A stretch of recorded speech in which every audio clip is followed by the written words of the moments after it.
ici à Bodigir avec le Gérald à la salle du 95. La vraie, hein, évidemment. L'homme ici. Bonjour Ismaël. Sponsor Lidl.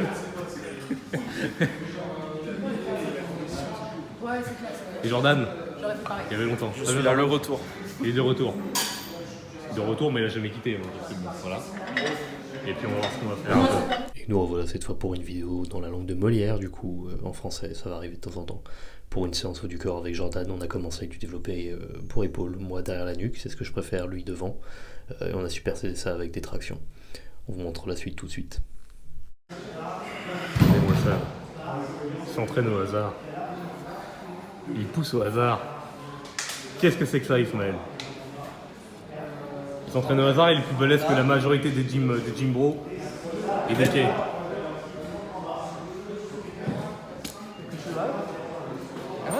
On est là? Voilà. Ouais, voilà. De toute façon, je te la passe. Non, mais 2 séries, j'ai les épaules, elles sont placées. Ah ouais? Non, mais bien dans le bon sens. Genre, je sens que le t-shirt, je sens que le Planète Hollywood, on est bon. Quoi. Ok. On signale. Yes. Et Jordan. 2, 4, 3, 2, yep.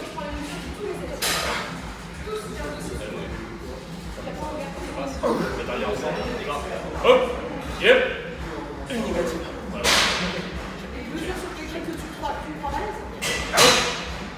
Yes. Alors Jordan comme moi on était vachement fatigués en fait, très peu de sommeil, semaine de travail plutôt dure de nos deux côtés, donc on était plutôt éclatés et ça s'est vite fait ressentir. Normalement ça c'est un poids que j'utilise pour plusieurs séries, mais là j'étais complètement éclaté et lui c'était pareil, donc on a fait au mieux avec ce qu'on avait, mais ça faisait plaisir de pouvoir s'entraîner avec lui. Après pas forcément grand chose de spécifique à dire, il fait son développé, il descend jusqu'au menton à peu près pour garder la tension sur les épaules. Je fais mon développé nu, je ne descends pas en dessous de l'occiput pour éviter de trop tirer sur les ligaments. Et puis voilà, rien de spécial forcément à dire. Nous avons donc tablé sur 3 séries de travail avec un back off set ou un drop set dans le cas de Jordan pour continuer à envoyer du volume malgré la fatigue.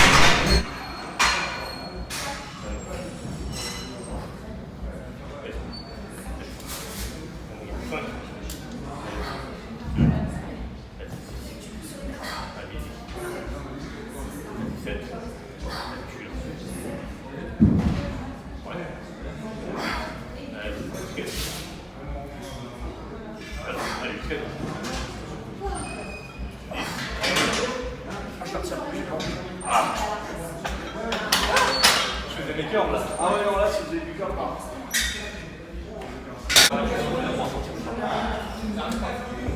Oh, genre.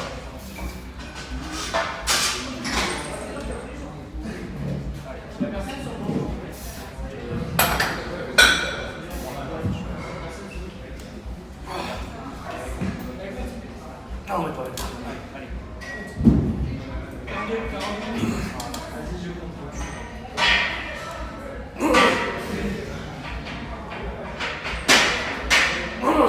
Vas-y avec toi.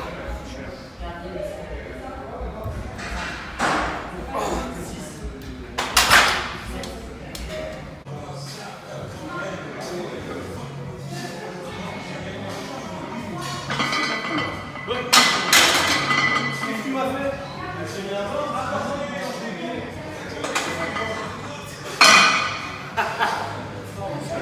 C'est lui!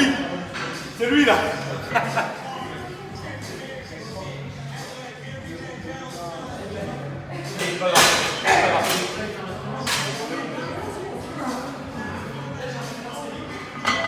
Alors ensuite nous sommes passés sur un autre superset, cette fois du rowing, du buste penché à la barre, simple, et du développé incliné à la barre. Donc pour le rowing, moi 120 kg, un peu plus très simple, pas forcément grand chose à dire non plus derrière. On fait gaffe à la contraction, on reste strict, rien de spécial. Jordan idem, 100 kg, on étire bien le dos, on contracte bien via le mouvement d'omoplate, protraction et rétraction, on garde les lombaires stables et droites, et on évite d'envoyer trop d'à-coups. Voilà, rien de compliqué. Ça, dans les développés barres, nous avons fait quelque chose que vous n'avez sûrement jamais vu dans le feed game français. puisque c'est quelque chose que l'on voit beaucoup plus souvent en Amérique, notamment au Canada et USA, aussi un peu en UK, c'est de faire le double rest pause avec des excentriques contrôlés. Donc c'est très simple, c'est un principe qui a été inventé et développé surtout par les pratiquants du HIIT, donc à très haute intensité, avec une fréquence d'entraînement plutôt haute, mais sans forcément avoir un énorme volume. Donc le but c'est de tuer littéralement en seulement 2 séries. Donc on fait une série de reps, par exemple ici c'était 6, on se repose 20 secondes, on repart, on essaie de faire 50% de ce que l'on a fait, donc dans le cas présent ici ça serait 2-3 reps. Une fois que l'on a fait cette série là, on repose la barre encore une fois et on repart encore pour un autre rest pause d'à peu près 15-20 secondes pour ensuite refaire 2-3 reps. Donc cela permet d'aller chercher vraiment par-delà l'échec, cela permet d'accumuler du volume avec une charge qui ne nous aurait jamais permis de faire le volume, le total de répétitions que l'on a fait avec, et cela permet en plus de gagner du temps, parce que là, Jordan et moi avons fini cette partie de l'entraînement en à peine 10 minutes, donc sur une grosse séance, ça fait quand même plaisir. Donc pour les personnes qui sont plutôt short niveau temps d'entraînement et que l'on peut dédier à l'entraînement, c'est une très bonne technique. Alors cependant, je précise quand même, pour la plupart d'entre vous, il convient d'être correctement échauffé, de se connaître et d'avoir une exécution irréprochable et contrôlée. Comme vous pouvez le voir ici, nous avons des descentes, des excentriques qui durent 2 à 3 secondes. La concentrique est explosive mais contrôlée, donc on ne fait pas ça quand on est débutant, on fait ça quand on est intermédiaire, dans les derniers stages du niveau intermédiaire et quand on est avancé. Évidemment c'est une technique d'intensification, donc cela veut dire qu'on ne va pas forcément faire ça tout le temps, et ça va très très vite à se cramer sur un mouvement X. Par exemple, après cette séance-là, si on revenait un autre jour et qu'on refaisait exactement la même chose, au bout de 1 mois ou 6 semaines, on est complètement cuit. Donc, quand on fait ça, il faut connaître son corps, il faut connaître ses limites, il faut savoir ce qui se passe à l'intérieur, mais c'est totalement dévastateur. Lui comme moi avons eu des courbatures aux pectoraux pendant à peu près 3 jours après, et c'est quelque chose de très très très efficace. Je compte en parler plus à même dans de prochaines vidéos. Je compte montrer le genre de résultats que l'on peut obtenir avec ce genre de méthode dans de prochaines vidéos. Si vous aimez le contenu jusqu'à maintenant, s'il vous plaît, mettez un j'aime, mettez un commentaire, abonnez-vous et n'oubliez surtout pas de partager parce qu'il est temps de montrer de bons niveaux et de vraies informations et de vrais physiques dans le feed game français. Bon, je suis un peu embêté parce que j'avais fait exprès d'avoir le micro pas loin pour que vous puissiez entendre ce que je disais à Jordan, mais bon, il y avait de la musique et le son n'était pas forcément de bonne qualité, donc je leur fais un voice-over, c'est pas grave.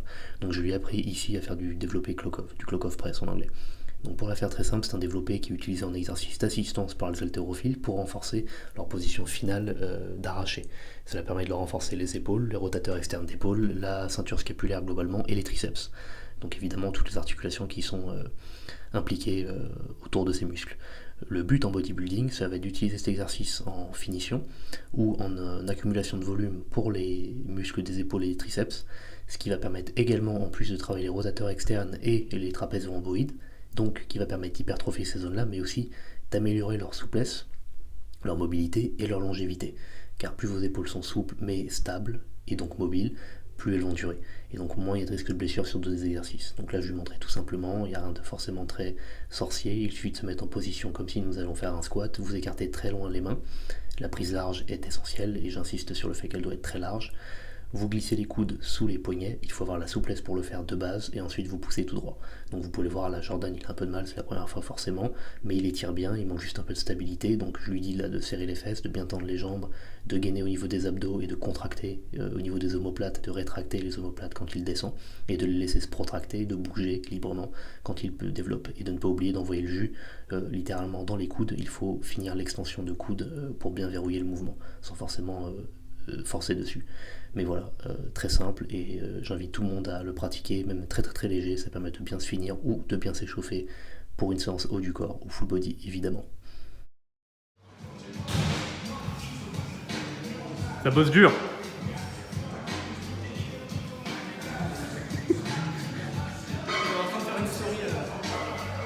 Attends, tu veux pas ça sur YouTube parce que je vais dire une dinguerie. Aïe aïe aïe, sacré Ismaël. Donc nous voici avec un autre angle cette fois pour le 2 clock of press, donc toujours avec Jordan, donc pour vous montrer un autre angle. Là j'insiste bien sur le fait qu'il doit laisser ses omoplates bouger, donc se rétracter en bas du mouvement et se protracter en haut du mouvement, et de rester surtout très gainé sur ses supports. Après il était fatigué, il avait beaucoup de mal, et ça c'est un exercice sur lequel vous pouvez difficilement grind, vous ne pouvez pas forcer Comme vous pouvez le voir ici, il a très vite lâché la barre. Vous ne pouvez pas en fait forcer, donc c'est un exercice qui vous oblige à être très technique et toujours très correct au niveau de l'exécution. Alors ensuite c'est à mon tour, donc pour vous démontrer, je me suis mis torse nu. Donc comme vous voyez, les omoplates ici sont rétractés. Et hop, je vais pousser et là ils vont bouger, il va y avoir un peu de protraction tout en restant stable évidemment pour accuser la charge. Et je ne repose pas la barre entre chaque rep comme beaucoup d'haltérophiles le font pour garder la tension, une tension continue d'étirement et de contraction sur les muscles. La barre serait plus lourde, je le ferai, mais là en fait je préfère une tension continue, je trouve que c'est plus efficace avec 60 kg. Tant qu'à faire quand on fait du volume, autant sortir le maximum de ce que l'on peut avec la charge choisie de travail. Entre les séries de Clock of Press, nous avons enchaîné cela avec des tractions pronation prise large. Donc, comme vous pouvez le voir, Jordan est très précis, il a une précision quasi chirurgicale avec son entraînement, très contrôlé, très propre, très clean à chaque fois, et ça lui fait un magnifique physique. Il se permet une petite dégressive. Après les tractions pronation prise large, globalement en fait ça va être un super exercice pour cibler les grands ronds et également les grands dorsaux, mais plutôt sur les fibres internes. Ça va pas forcément vous faire un dos en V, mais plutôt un dos en Y, je dirais. Les fibres les plus externes et les plus basses du grand dorsal ne sont pas forcément travaillées avec cet angle-là, comme beaucoup le disent. Mais c'est pas forcément que c'est un mauvais exercice, mais voilà, il faut juste le savoir. Alors il faut aussi pouvoir adapter sa prise. Comme vous l'avez vu, Jordan est très large de clavicule, moi je le suis un peu moins, donc ma prise est un peu plus serrée. Vous allez voir juste là à l'instant, voilà. Et moi je préfère en fait, pour aller finir vraiment la contraction, arquer le dos en arrière, c'est-à-dire que là je ne suis pas en train de me donner de l'élan et de tricher. Ce que je fais c'est juste cambrer un maximum au niveau thoracique. Vous voyez, je tire plus au niveau des pecs pour vraiment finir la contraction des fibres des muscles du dos qui sont plutôt internes. Donc il y a plus de trapèze inférieur et moyen quand je fais le mouvement, et je trouve cela du coup plus efficace. Mais chacun fait comme il veut bien évidemment. Ensuite, nous sommes montés à l'étage de la salle pour faire l'isolation cette fois des épaules. Alors on a voulu aller plus vite, donc il a pris une poignée et j'ai pris mon petit scratch cuff en anglais, que vous pouvez mettre autour de votre poignet pour faire beaucoup d'exercices.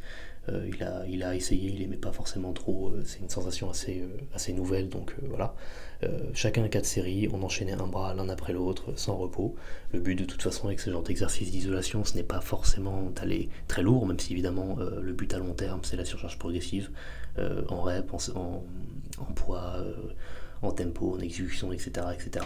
Mais le but c'est plutôt de faire le mouvement correctement pour solliciter ce que vous avez envie. Ici, en élévation latérale à la poulie, le but est évidemment d'aller toucher le deltoïde latéral, c'est un minimum des avant-bras, des bras et des trapèzes.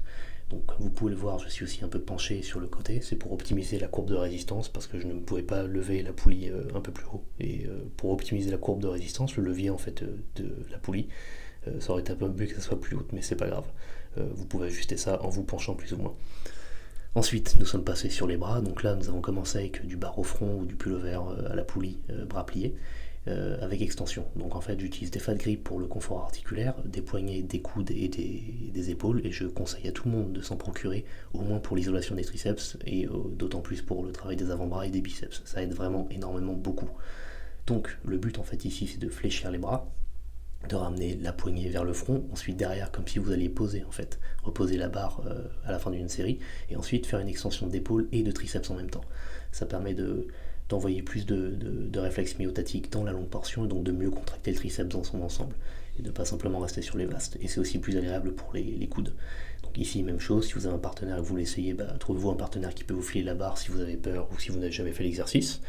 Le but est évidemment de rester très concentré, donc pareil, là je faisais bien gaffe à ce que Jordan fasse correctement le mouvement et je me tenais prêt si jamais il y avait quoi que ce soit à faire.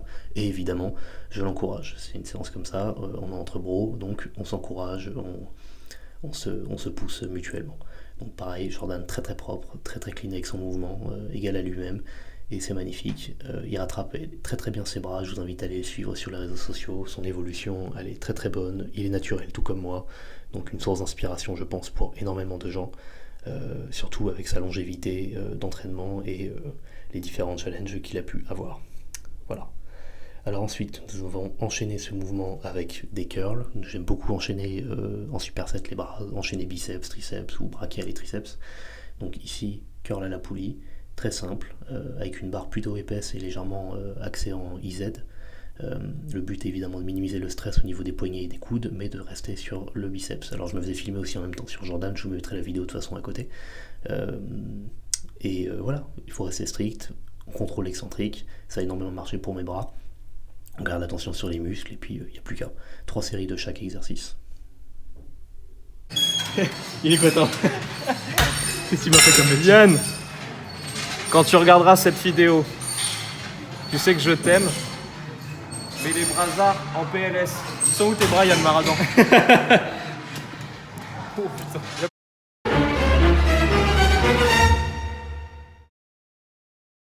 Bon, en attendant Yann, on continue la séance avec des curls inclinés aux haltères en se stabilisant sur le curl au pupitre comme vous pouvez le voir ici. Quelques séries avec 23 kg, on contrôle bien l'excentrique, on envoie le jus durant la concentrique et comme vous le voyez, mes mains sont légèrement décalées sur les haltères pour rapprocher le petit doigt d'une des extrémités, ce qui me permet de forcer la supination et donc de mieux travailler les biceps. C'est quelque chose qui fonctionne bien sur moi, donc je vous conseille d'essayer. Ayant les biceps en point faible, c'est quelque chose qui m'a beaucoup aidé à les développer. Donc voilà, et puis ensuite, je n'ai pas filmé ma partie à moi, mais celle de Jordan. Nous avons fait des extensions nuque et la poulie sur cette petite station bien sympa, avec les fat grips toujours pour avoir un meilleur confort au niveau articulaire et pour mieux contracter et solliciter les triceps. Pareil, exécution propre, solide, on ne cherche pas à rejeter. Quand on s'entraîne avec Arzovia, on y laisse des plumes.